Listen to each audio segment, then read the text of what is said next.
आप सभी का बहुत बहुत स्वागत है मेरे इस YouTube चैनल में। छत्तीसगढ़ सामान्य अध्ययन से संबंधित 10 प्रश्नों पर रोज हम लोग डिस्कशन करते हैं। सीधे हम लोग क्वेश्चंस पर आते हैं।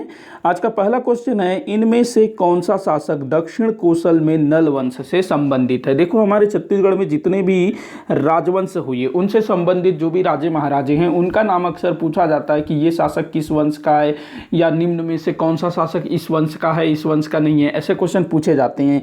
तो कौन सा शासक नल वंश से संबंधित है। देखो, जो ये जो है ना विलासतुंग, ये जो है नल वंश से संबंधित है और इसी ने जो है राजीव लोचन मंदिर का निर्माण करवाया था राजिम में। तो ये किस वंश का है? नल वंश का विलासतुंग।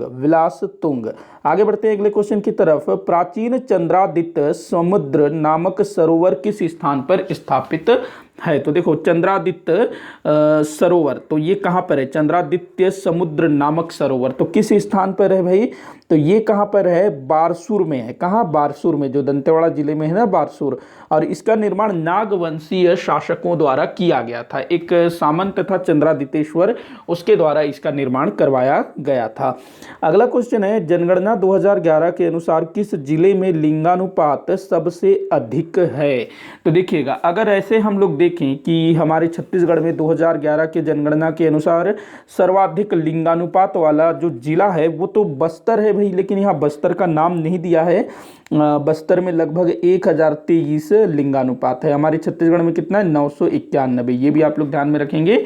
और देखिएगा, जो क्या कहते हैं, दंतेवाड़ा, जो दंतेवाड़ा है ना वो सेकंड नंबर में, मतलब कि फर्स्ट में है बस्तर 1023, वहीं जो सेकंड नंबर में है वो दंतेवाड़ा है जहां पर 1020 लिंगानुपात है। तो इसका आंसर क्या हो जाएगा? दंतेवाड़ा, क्योंकि यहाँ पर बस्तर नहीं दिया है, दंतेवाड़ा दिया हुआ है। आपको क्रम ध्यान में रखना होगा।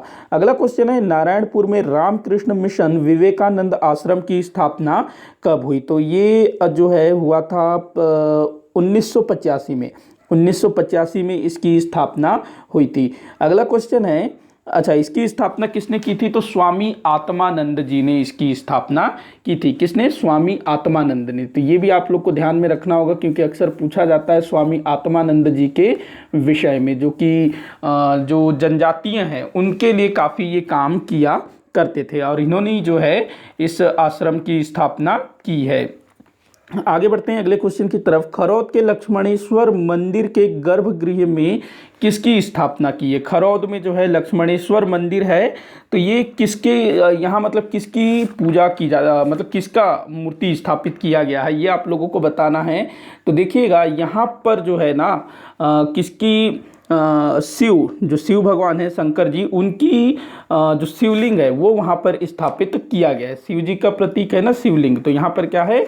शिवलिंग है। तो ध्यान में रखेंगे इस चीज़ को। और यहाँ कंफ्यूज हो जाते हैं, क्योंकि लक्ष्मणेश्वर मंदिर है तो ये लक्ष्मण जी का मंदिर होगा ऐसा सोचा जाता है, लेकिन ऐसा नहीं है, ये शिव जी का मंदिर है। काफ़ी सारे मंदिर ऐसे हैं जिसमें थोड़ा सा जो है अटपटा सा लगता है, मतलब कि नाम कुछ और है और उसमें भगवान कुछ और है। तो ये आप लोग ध्यान में रखिएगा। अगला हम लोग देखते हैं अगले क्वेश्चन की तरफ। तो अगला क्वेश्चन है, कौन सी गुफा रायगढ़ जिले में स्थित नहीं है। देखो, रायगढ़ जिले में काफ़ी सारे प्राचीन कालीन गुफाएं जहां से प्राचीन शैलचित्र प्राप्त हुए हैं। तो यहाँ से जो सिंघनपुर की गुफा, बोतलदा की गुफा, कबरा पहाड़ की गुफा, तो ये सब भाई रायगढ़ जिले में है। लेकिन जो चितवा डोंगरी की गुफा है ये कहाँ पर है? राजनांदगांव जिले में है। और ये सभी गुफाएं शैलचित्रों के लिए जानी जाती है। प्राचीन कालीन शैलचित्र, आदि मानव यहाँ रहा करते थे। रथपति किस शासक की उपाधि थी? ये भी काफी बार पूछा गया है। तो बस्तर के काकतीय वंश के शासक पुरुषोत्तम देव को रथपति की उपाधि प्राप्त हुई थी। वो भी कहां से? तो जो कहते हैं कि खुद भगवान जगन्नाथ ने इनको रथपति की उपाधि दी थी। जब ये जगन्नाथपुरी की यात्रा पर गए थे तो वहां पर इनकी पूजा पाठ से प्रसन्न होकर वहां के जो प्रमुख पंडित थे उनके स्वप्न में जगन्नाथ भगवान आते हैं और इनको रथपति की उपाधि प्रदान करते हैं। कौन सा स्थान कभी भी छत्तीसगढ़ में कलचुरी शासकों की राजधानी नहीं थी। तो देखो जो कलचुरियों की जो राजधानियाँ थी भाई, तुमाड़ सबसे पहले थी, उसके बाद रतनपुर हुई, छुरी कोसगई भी कुछ समय थी, खल्लारी, खल्लारी जो रायपुर के कलचुरी शासक थे ना, उन्होंने इसको अपनी राजधानी बनाई थी। अब यहाँ पर रतनपुर रायपुर ऐसा तो पूछा नहीं है, सिर्फ कलचुरी पूछा है, तो खल्लारी भी कलचुरियों की राजधानी रही, रायपुर भी रही, रतनपुर भी रही, लेकिन ये जो जाजलपुर है, जो जांजगीर चांपा, वो कभी भी कलचुरियों की राजधानी नहीं थी।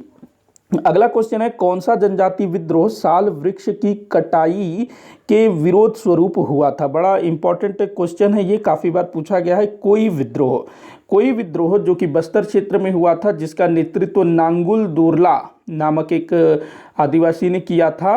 तो ये जो है साल वृक्ष की कटाई के विरोध स्वरूप हुआ था, और यहाँ पर ये लोग जो है नारा लगाते थे, एक वृक्ष एक सर, मतलब कि आप एक वृक्ष काटोगे तो उसके बदले एक सर भी काटना पड़ेगा, इस टाइप से। अगले क्वेश्चन की तरफ हम लोग चलते हैं, उर्रांव विद्रोह कब हुआ था? देखो जो उर्रांव जनजाति के लोग हैं, इन्होंने भी विद्रोह किया था, 1918 के आसपास इन्होंने जो है विद्रोह किया था। तो ये भी आप लोग ध्यान में रखेंगे। इसी के साथ आज का ये वीडियो यहीं पर समाप्त होता है। आप लोग मुझे कमेंट करके बताइएगा कि आपसे कितने क्वेश्चन सॉल्व हुए। किसी भी क्वेश्चन पर कोई भी डाउट हो जरूर बताइएगा, ताकि मैं उसको सॉल्व कर सकूं। वीडियो को आखिर तक देखने के लिए बहुत बहुत धन्यवाद।